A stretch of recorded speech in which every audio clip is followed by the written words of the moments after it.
नमस्कार दोस्तों, मैं अविनाश दास आप सबका हार्दिक स्वागत करता हूं। साथियों, चैनल को सब्सक्राइब करें, लाइक करें और वीडियो को अपने सभी साथियों तक पहुंचाएं। यह शिकायत है कि कंपनी हमारे जैसे छोटे चैनलों को नोटिफिकेशन नहीं फैलाती है। आप लोग ही फैलाएंगे दोस्तों, तभी मेरी सेवा अधिक से अधिक लोगों तक पहुंच सकेगी। आज बात करने के पहले मैं एक बहुत बड़ी घटना को कोट करना चाहूँगा। अभी जो घटना घटी है हाथरस में, साथियों, उसमें जो भक्त थे 121 मरने की खबर आई है। हालांकि कुछ लोग 750 तक की मृतकों की संख्या है ऐसा भी कहते हैं, लेकिन क्लियरली मैं ये नहीं कह सकता कि कितने मृतक हैं, कितने घायल हुए हैं और उस पर क्या कार्रवाई हो रही है। रिपोर्टिंग करने वाली मीडिया ही उसको ठीक से बता सकती है और वर्तमान में यह मेरा विषय नहीं है दोस्तों। मैं उस घटना के माध्यम से आपको ये बताना चाहता हूँ कि वो घटना में जितने लोग इन्वॉल्व हैं और अभी भी उस भक्ति मार्ग से जितने लोग जुड़े हैं, उनमें सब के सब अनपढ़ गंवार नहीं है। खूब पढ़े लिखे लोग, एजुकेटेड लोग, क्वालिफाइड लोग और जो है इंटेलिजेंट लोग हैं, जो सब मिलकर संस्था को चला रहे हैं। लेकिन अनपढ़ों को छोड़ करके आप इन पढ़े लिखे लोगों से भी मिलकर के पूछ करके देखिए कि बाबा तो एक मनुष्य है, थोड़ा इंटेलेक्चुअल लेवल उसका ज़्यादा है आम आदमी से, इसलिए उसका दुरुपयोग कर रहा है या सदुपयोग कर रहा है, जो भी कर रहा है। यह पूछ कर देखिए उनके भक्तों से, एक भी भक्त राजी नहीं होगा कि वह आम इंसान है। सब उसको साकार हरि परमात्मा मानते हैं। साथियों, यह मन की दशा है। आदमी को जिस प्रकार से उसके मन को ढाल दिया जाता है, वह अंदर बाहर से एक समान उसी में ढल जाता है। उससे हट करके वो सोच ही नहीं सकता, ऐसी उसकी स्थिति होती है। वो तो छोटी बात है इतने बड़े देश के सामने, लेकिन दोस्तों हमारे बुद्धिजीवी वर्ग के सामने एक बहुत बड़ी समस्या है। वह है आदमी के दिमाग में भरना, आदमी को इस तरह से ब्रेन वॉश करना कि हम तुम सब जो है हिंदू है। अच्छा, कोई बात नहीं, हिंदू होना कोई बुरा थोड़े है। मुसलमान होते हैं, ईसाई होते हैं, हिंदू भी कोई होते हैं, लेकिन ऐसा होता क्यों है, इस पर भी आपको सोचना होगा। और वास्तव में उसका जो इंफ्रास्ट्रक्चर है, उसका जो स्ट्रक्चर है, उस पर भी आपको सोचना होगा। तभी आप समझ सकेंगे कि ये ऐसा तो नहीं कि हमारे लिए कोई जाल बिछाया जा रहा है। साथियों, सबसे पहले हमारे अंदर एक विश्वास, ये पक्का विश्वास पैदा किया जाता है कि आप इस कम्युनिटी के एक मेंबर हैं। इसके बाद उस कम्युनिटी के लिए हमको समर्पित किया जाता है, पूरी तरह से समर्पित, मरने जीने के लिए तैयार। फिर साथियों, उस कम्युनिटी में एक परमात्मा होता है, ईश्वर होता है, भगवान होता है, उस पर दृढ़ विश्वास इसलिए कि उसने ही संसार को बनाया है, वही चला रहा है, वही सर्वश्रेष्ठ है, तो भला गलत कैसे कर सकता है।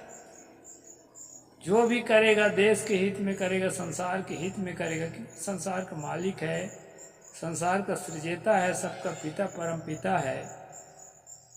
ये जब अटल विश्वास हो जाता है दोस्तों, तो हमें बताई जाती है कि उसके वाणी ये है, उसकी वाणी ये है, उसकी आज्ञा ये है, उसका सुझाव ये है। इस प्रकार वाणियों को हमारे सामने जब रखते हैं तो हमारा अटल विश्वास उस पर पुनर्विचार करने के लिए तैयार ही नहीं होता, और हम धीरे धीरे उसको स्वीकार कर लेते हैं। चाहे हम जितने पढ़े लिखे हों, यहाँ पर पढ़ाई लिखाई जो है एक किनारे रह जाती है। हमारे पास सबसे बड़ी समस्या है दोस्तों, जो भी तर्कशील विचार वाले साथी देख रहे हैं, जो भी वैज्ञानिक सोच वाले मित्र देख रहे हैं इस वीडियो को, उनसे मैं निवेदन करता हूँ कि इस बात को अपने दिल से विचार करें। मैं बहुत दिन से मनुस्मृति पढ़ पढ़ के सुनाता रहता हूँ। आप लोगों में से कई लोगों ने मुझे गालियाँ भी लिखी है कमेंट बॉक्स पर, उसको झेलता रहता हूँ। आप लोगों ने कई समर्थन भी दिया है, उसको भी तहे दिल से स्वीकार करता रहता हूँ। साथियों, मेरे अंदर या मेरे जैसे लोगों के अंदर जो दर्द है, उस दर्द को समझने की कोशिश करिए। हमारा व्यक्तिगत कोई उद्देश्य नहीं है कि हमारा YouTube खूब चले, इसमें पैसा कमाएं। हमें तो अभी 1 रुपया नहीं मिलता, बल्कि हमारा ही डेटा लगता है, जिसके हजारों लाखों जो है सब्सक्राइबर हैं, व्यूवर हैं, उनको शायद कुछ मिलता भी है। लेकिन साथियों, पैसा सब कुछ नहीं होता, बहुत कुछ होता है, सब कुछ नहीं होता है। हमारा जो उद्देश्य है, हमारा जो अभियान है, इसको एक एक आदमी को समझना जरूरी है। देश के एक एक आदमी को, खासकर अपने आप को हिंदू कहने, मैं भी उन्हीं में से हूँ। इसलिए कुछ लोग कहते हैं कि तुम जो है कोई नीच जात के होगे, नीच जातों को ज़्यादा मिर्ची लग रही है हिंदू धर्म से। ठीक है भाई, मुझे नीच जाति कहने से कोई शर्म या कोई हीन भावना नहीं पैदा होती है, और यहाँ तक कि कोई मुझे ब्राह्मण कहेगा तो किसी प्रकार से मुझे प्रसन्नता भी नहीं होती है। दोस्तों, जब दिल से मैंने अपने आप को इंसान मान लिया है, वो फिल्मी गाना आपने सुना होगा, तो हिंदू बनेगा न मुसलमान बनेगा, इंसान की औलाद है इंसान बनेगा। तो दिल से जो आदमी ठान लेता है कि मैं एक मनुष्य हूँ, इंसान हूँ, ह्यूमन हूँ, उसके लिए दोस्तों ये जाति वाति कोई मायना नहीं रखता, बल्कि ये कचरा लगता है। छोटी जाति बड़ी जाति सब कचरा। लेकिन जो भगवान की आज्ञा है, भगवान की आज्ञा के अनुसार चलता है, वो भला छोटी जाति बड़ी जाति को कचरा क्यों कहेगा? क्योंकि वो भगवान की रचना है, भगवान के द्वारा दी हुई व्यवस्था है। चातुर्वर्णम मया सृष्टम गुणकर्म विभागसा। 4थे अध्याय गीता में परमात्मा ने, भगवान ने कहा कि लोगों के गुण और उनके कर्म मैंने विभाग करके और जो है 4 वर्णों की स्थापना की है। भला भगवान को कोई खंडन करेगा? उसके वाणी के कोई खिलाफ चलेगा? आप चलेंगे, तर्कशील होंगे तो, लेकिन जो भगवान का अटल भक्त है, कोई कहा तो दे कि सूरजपाल है वो नारायण हरि नहीं है, फिर देखना उसका क्या होता है। एक घटना का उदाहरण दे रहा हूँ। सूरजपाल को एक बार सूरजपाल मान लेगा, उससे उसकी आस्था टूट जाएगी, लेकिन जो आपके सामने में नहीं है, जो कृष्ण नहीं है, राम नहीं है, उनको भगवान मानने वाला व्यक्ति उनको इंसान नहीं मान सकता। काल्पनिक मानना तो बहुत ही खतरनाक हो जाएगा, उसको आम आदमी मानने को तैयार नहीं है। और उसको जब संसार का कर्ता धर्ता नियंता मान ही लिया है तो उसके वचनों को भला कैसे टाले। मनु को मान ही लिया है कि मनुष्यों का सबसे प्रथम पिता है, उसी से सारे मनुष्य हों, तो उसकी आज्ञाओं को कैसे टाले। साथियों, इसलिए मैं मनुस्मृति पढ़ के सुनाता हूँ कि उसकी आज्ञाओं को आप नहीं टाल सकते, क्योंकि आपको लगता है कि वो संसार के सर्वप्रथम जो पिता है उसकी आज्ञा है। परमात्मा ने जिसको सबसे पहले बनाया था उसकी आज्ञा है। अब उसकी आज्ञा में जैसे शामिल है, मान लीजिए यद्राष्ट्रम सूद भूयिष्टम नास्तिका कांत मध्वजम विनश्यस्तु तत्कृष्ण दुर्भिक्ष व्याधि पीड़ितम। एक मनु ने 8वें अध्याय के 22वें श्लोक में कहा कि जिस देश में शूद्र अधिक हों और नास्तिकों से आक्रांत हो, जहाँ एक भी ब्राह्मण न हो, वह सारा देश सुग्रीव दुर्भिक्षु और रोग से पीड़ित होकर नष्ट हो जाता है।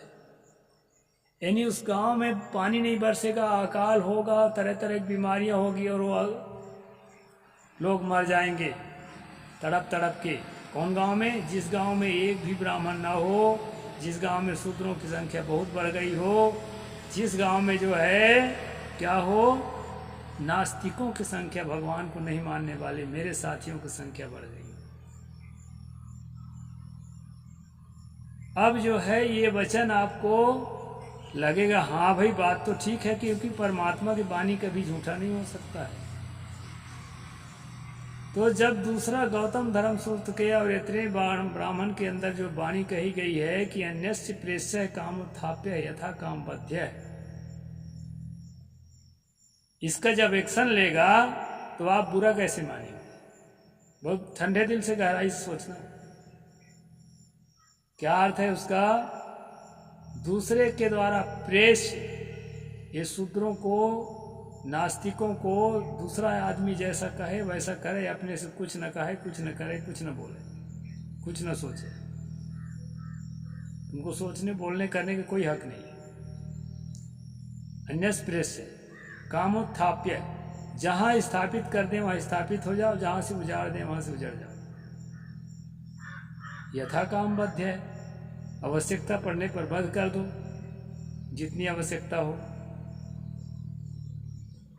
तो भाई जब इस श्लोक को पढ़ें कि जिस देश में शूद्र अधिक हो, नास्तिक की संख्या बढ़ गई हो, ब्राह्मण की संख्या घट गई हो, वहाँ अकाल पड़ेगा, वहाँ तरह तरह की बीमारियाँ होंगी, तो आपको लगेगा कि यथा काम बद्ध है, ठीक है, जरूरत भर के कुछ को मार डालें तब तो, नहीं तो हम तबाह हो जाएंगे।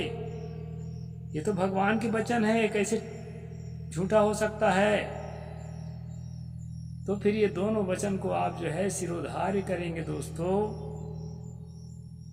क्योंकि जो है आदमी का विश्वास इस तरह से मजबूत किया जाता है कि वो उस पर सवाल नहीं खड़ा कर सकता।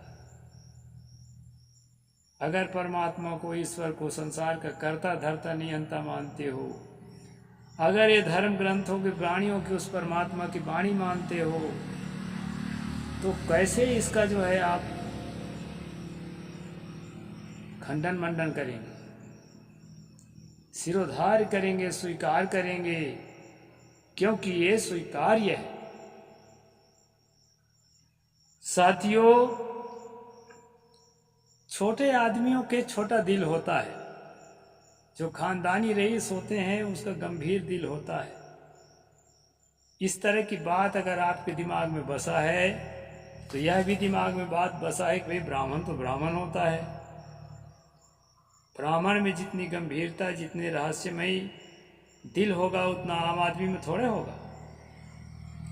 तो ऐसी स्थिति में दोस्तों यस्तु शूद्रस्तु कुरुते राज्ञो धर्म विवेचनम तस्य सीदति तद्राष्ट्रम पंके गौरव पश्यतः। ये 8वां अध्याय के 21 नंबर है।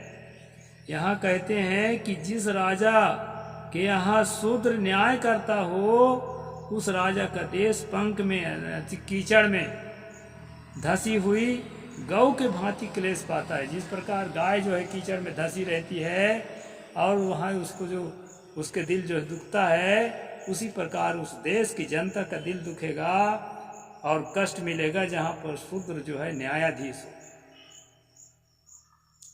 ये परमात्मा की वाणी, ये परमात्मा से सबसे पहले उत्पन्न मनु की वाणी कैसे आपको स्वीकार नहीं होगा अगर आप पक्का विश्वास करते हैं ईश्वर होता है, ईश्वर की वाणी धर्मशास्त्र होता है, कैसे नहीं विश्वास करेंगे। साथियों, कहेगा कि केवल जाति के नाम पर जीने वाला और केवल नाम भाव से ब्राह्मण कहलाने वाला, केवल जाति पढ़ा लिखा नहीं है, केवल जाति के नाम से और नाम भाव से कहलाने वाला ब्राह्मण भी राजा की ओर से धर्म का प्रवक्ता हो सकता है, परंतु शूद्र कभी नहीं। जाति मात्रोपदी जीवी व कामम स्यात् ब्राह्मण ब्रुवा धर्म प्रवक्ता नित्येन तू शूद्र कथंचना। न्याय का प्रवक्ता, धर्म का प्रवक्ता वो जाति मात्र का भी है तो भी वो जो है आपको मान्य होगा, क्योंकि आपका धर्म शास्त्र इसकी आज्ञा देता है। इसलिए साथियों, इस विश्वास को अपने अंदर से ध्वस्त करना होगा। यदि आप ध्वस्त नहीं कर सकते हैं तो पक्का मानिए कि आप धोखे में हैं और जो है अपने पूरे खानदान का, पूरे बहुजन का मटिया मेट करने के लिए आप दुश्मन को ताकत दे रहे हैं। जो षड्यंत्रकारी है, जो शोषणकारी है, उसके साथ आप खड़े हैं। दोस्तों, यहाँ पर एक बात और बता दूंगा, बता ही रहा हूँ। श्रुतम देशम चा जातिम चा कर्म शरीर में चा विधेयत वृद्धस्ताप्यम स्यादमम। ये 273 नंबर श्लोक है 8वां अध्याय मनुस्मृति का। ये सब मैं सुना चुका हूँ आपको, लेकिन फिर इसलिए बीच बीच में याद दिलाने के लिए पिछले श्लोकों को भी ले लेता हूँ ताकि जो है ठीक से समझें। यहाँ बताया है, यदि कोई अहंकार बस दोष से कहे कि इस देश में तुम उत्पन्न नहीं हो, तुम्हारे यज्ञोपवीत संस्कार नहीं हुए हैं, तो कहने वाले को 200 पण दंड देना चाहिए। अब यहाँ जो बहुजन ये कहते हैं, ST SC OBC के लोग, कि ब्राह्मणों तुम इस देश के नहीं हो, तो उसको जो है इस न्याय के अनुसार उसको दंडित करने का अधिकार है। भले ही DNA रिपोर्ट आ गया हो, उससे साबित हो गया हो कि ब्राह्मण ईरानी है, लेकिन आप जो है उसको ईरानी कहे तो आपको दंडित किया जाएगा। तो इस तरह से दोस्तों, ये जो दंड का विधान है मनु का, बहुत सारी चीज़ें हैं। मैं कई चीज़ें सुना भी चुका हूँ, कई अध्यायों में समय ज़्यादा हो जाता है, इसलिए मैं थोड़े सुना के वीडियो पूरा कर दिया करता हूँ कि ब्राह्मण को कई जगह तो चोरी करने तक का हक दिया है, और शूद्रों को, क्षत्रियों को चोरी करने से उसका हाथ काटने की बात कही है। भाई, परमात्मा का विधान है, मनुष्य के प्रथम पिता का विधान है, भला आप कैसे उसको काट पाएंगे। इसलिए दोस्तों, जाग जाओ, पूरे देश को, अपने साथियों को जगाओ। सतगुरु कबीर साहिब ने कहा था, अब तय समर संभार, स्वयं संभलो और साथियों को संभालो और जागृत करो। किसी बात को आंख बंद करके नहीं मानने की प्रथा जो है हम अपने यहाँ चला सकें, ताकि बातों पर विचार किया जा सके और बातों को समझा जा सके। और ईश्वर परमात्मा से तो अपने आप को मुक्त करना बहुत ही जरूरी है, इसलिए कि ईश्वर परमात्मा जैसी कोई चीज़ कागज से बाहर, कागजों में तो है भरा पड़ा है, कागज से बाहर कोई भी चीज़ जो है ईश्वर जैसे, परमात्मा जैसे, स्वर्ग जैसे, अल्लाह जैसे, ब्रह्म जैसे, कोई भी चीज़ कागज से बाहर कहीं नहीं है दोस्तों। इसलिए किसी ईश्वर का भरोसा, किसी भाग्य का भरोसा छोड़ करके, किसी जन्म जन्मांतर के किए हुए कर्मों का भरोसा छोड़ करके और अपने वर्तमान पुरुषार्थ को बढ़ाएं और जम करके मेहनत करें, बौद्धिक क्षेत्र में भी और अपने आजीविका के क्षेत्र में भी। तभी दोस्तों इस जाल से निकल पाएंगे, नहीं तो हम और हमारी अगली पीढ़ी भी हमारे नाम से थूकेगी जब जागेगी तो, कि हमारे पूर्वजों को अविनाश दास जैसे बहुत लोग जगाने का कोशिश किए, लेकिन अंधविश्वास से निकलने का नाम नहीं लिए, जिसके कारण आज हम नरक भोग रहे हैं। इस संसार में ही नरक भोगा जाता है, दुख भोगा जाता है दोस्तों।